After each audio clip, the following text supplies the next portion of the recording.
पवन पुत्र हनुमान बाल ब्रह्मचारी थे, लेकिन मकरध्वज को उनका पुत्र कहा जाता है।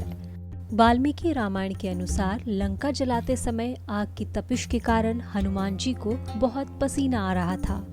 इसलिए लंका दहन के बाद जब उन्होंने अपनी पूंछ में लगी आग को बुझाने के लिए समुद्र में छलांग लगाई तो उनके शरीर से पसीने की एक बड़ी सी बूंद समुद्र में गिर पड़ी। उस समय एक बड़ी सी मछली ने भोजन समझकर वह बूंद निगल ली। उसके उदर में जाकर वह बूंद एक शरीर में बदल गई। एक दिन पाताल के असुरराज अहिरावण के सेवकों ने उस मछली को पकड़ लिया। जब वे उसका पेट चीर रहे थे तो उसमें से वानर की आकृति का एक मनुष्य निकला।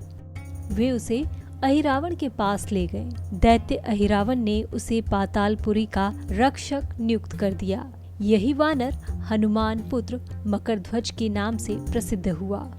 अहिरावण रावण का भाई था। राम रावण के युद्ध के समय अहिरावण राम लक्ष्मण का अपहरण कर उन्हें पातालपुरी ले गया। विभीषण ने यह भेद हनुमान के समक्ष प्रकट कर दिया। तब राम लक्ष्मण की सहायता के लिए हनुमान जी पातालपुरी पहुँचे। जब उन्होंने पाताल के द्वार पर अपनी मुखाकृति वाले एक वानर को देखा तो वे आश्चर्यचकित रह गए।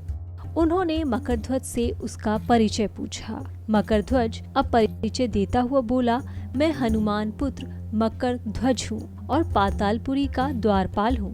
मकरध्वज की बात सुनकर हनुमान जी ने भी ये मान लिया कि वह उनका ही पुत्र है। लेकिन जैसे ही हनुमान जी द्वार की ओर बढ़े वैसे ही मकरध्वज उनका मार्ग रोक लिया।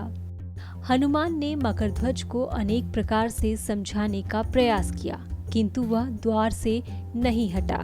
तब दोनों में घोर युद्ध शुरू हो गया। देखते ही देखते हनुमान जी उसे अपनी पूंछ में बांधकर पाताल में प्रवेश कर गए। हनुमान ने अहिरावण का वध कर राम लक्ष्मण को बंधन मुक्त किया।